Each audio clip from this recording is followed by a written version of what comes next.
3 days before we moved out of the house we'd lived in for 18 years, I found a photo album hidden behind a stack of blankets in my wife's closet. 15 years of photographs. My wife, smiling with people I had never met. My son's school pictures, sitting on tables in living rooms I didn't recognize. And me, in not a single frame.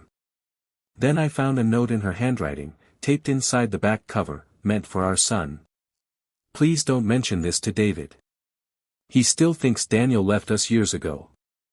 Daniel is my name. I never left anybody. By the end of that night, I would learn that for 15 years, my wife had given an entire hidden family 2 different versions of her own husband, and that our fresh start move wasn't about retirement at all. It was about finishing something she'd started before I even knew it existed. For over a year, Rebecca had been the one pushing for this move. She said the house was too big now that Ethan had moved out. She said we needed a fresh start. I believed her. 3 days before we were supposed to leave the house we'd lived in for 18 years, I found a photo album hidden behind a stack of winter blankets in her closet. I almost put it straight into a moving box. Then I saw the first photograph. Rebecca was standing beside people I'd never met, smiling like she belonged with them. Underneath, in her handwriting, Summer Reunion, 2011. I turned the page. 2012, another gathering. 2014, a birthday dinner.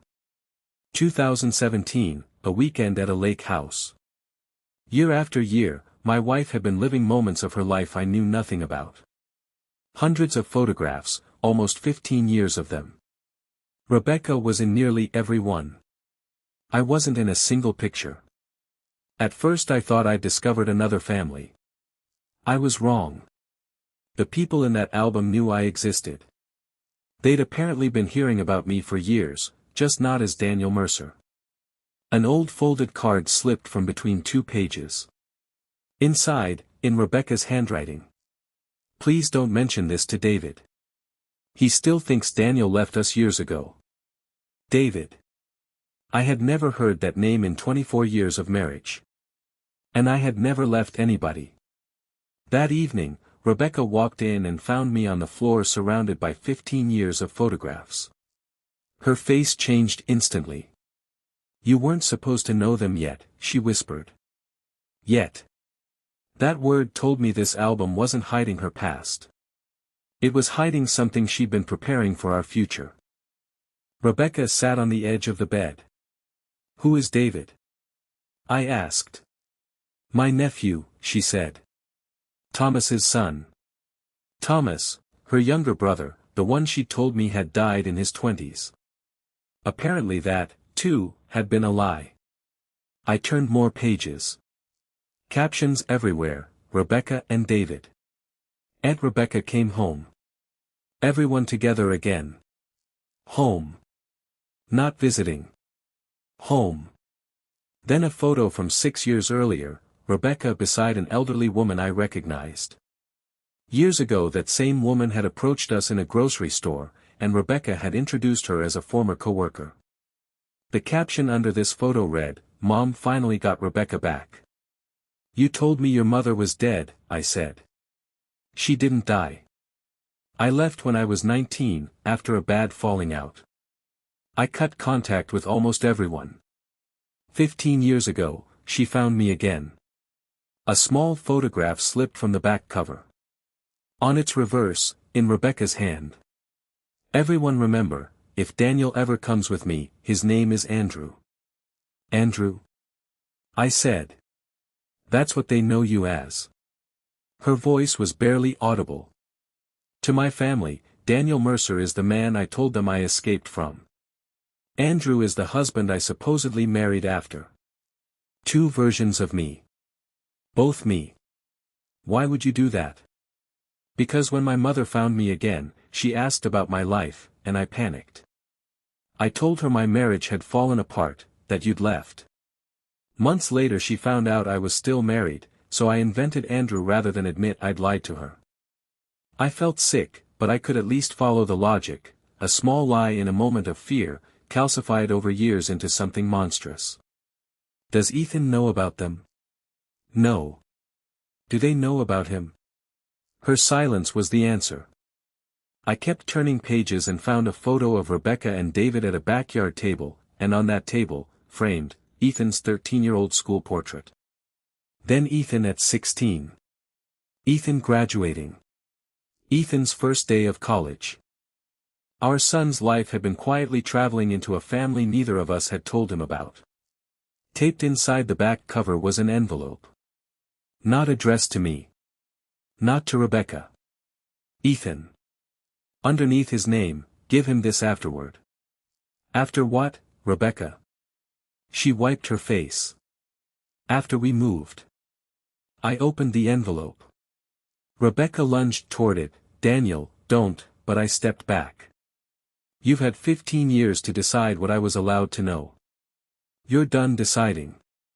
Inside was a letter addressed to Ethan, welcoming him to a family he'd never met, naming relatives, describing summers Rebecca had spent there as a girl, and hoping he'd eventually forgive his mother for keeping the two halves of his life apart. One line made everything click. We're glad Rebecca finally agreed to move back to Hawthorne Ridge. Hawthorne Ridge. Where we were moving.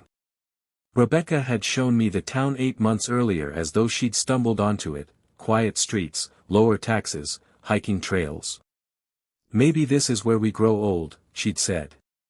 She hadn't discovered Hawthorne Ridge. She'd grown up there. Inside the envelope was something else, a photocopy of a property document. Our new address, circled. Beside it, an old family name. Rebecca's maiden name.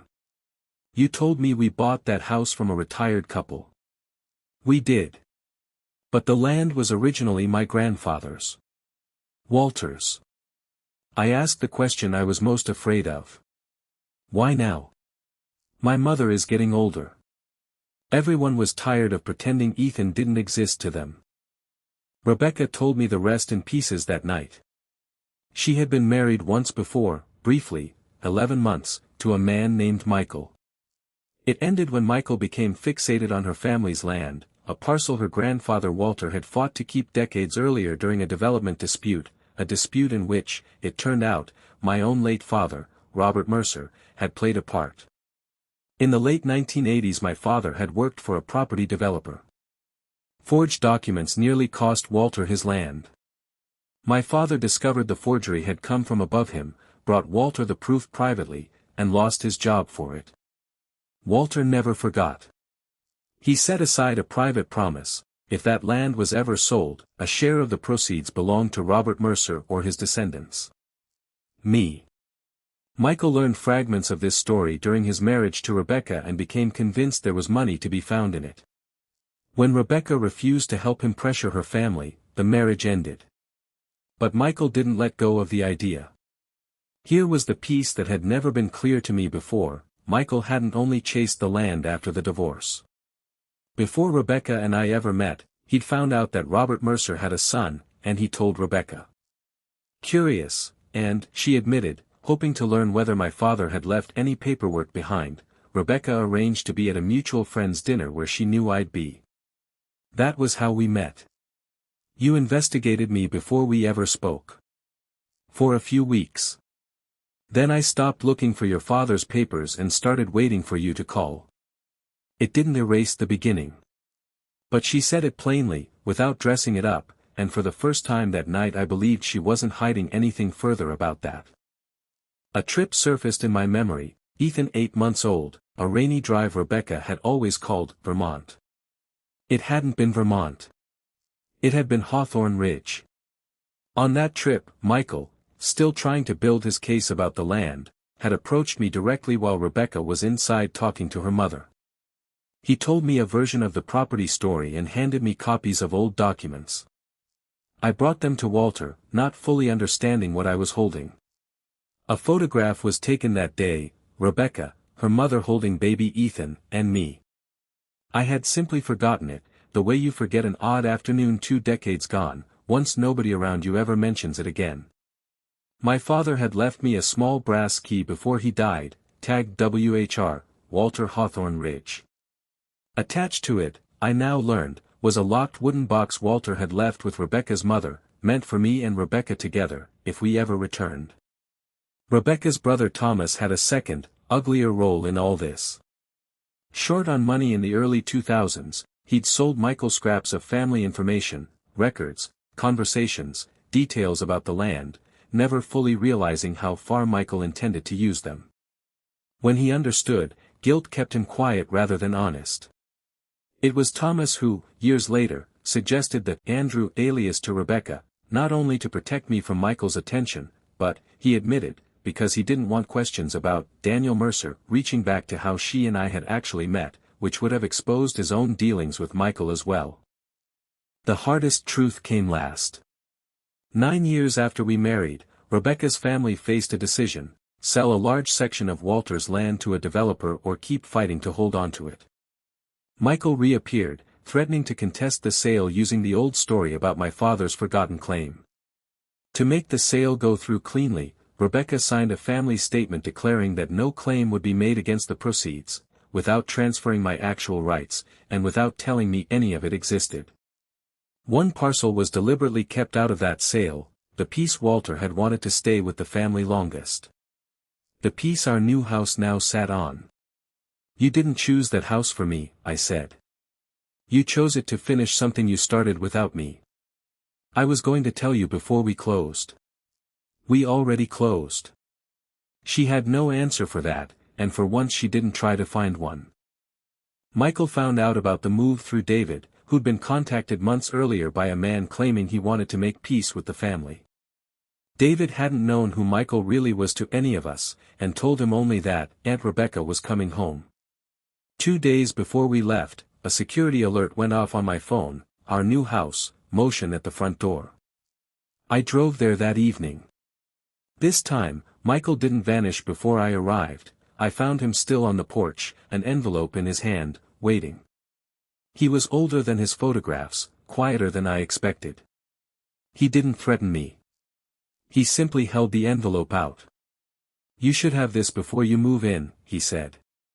"Ask her who sold it." I didn't trust him. I still don't, entirely.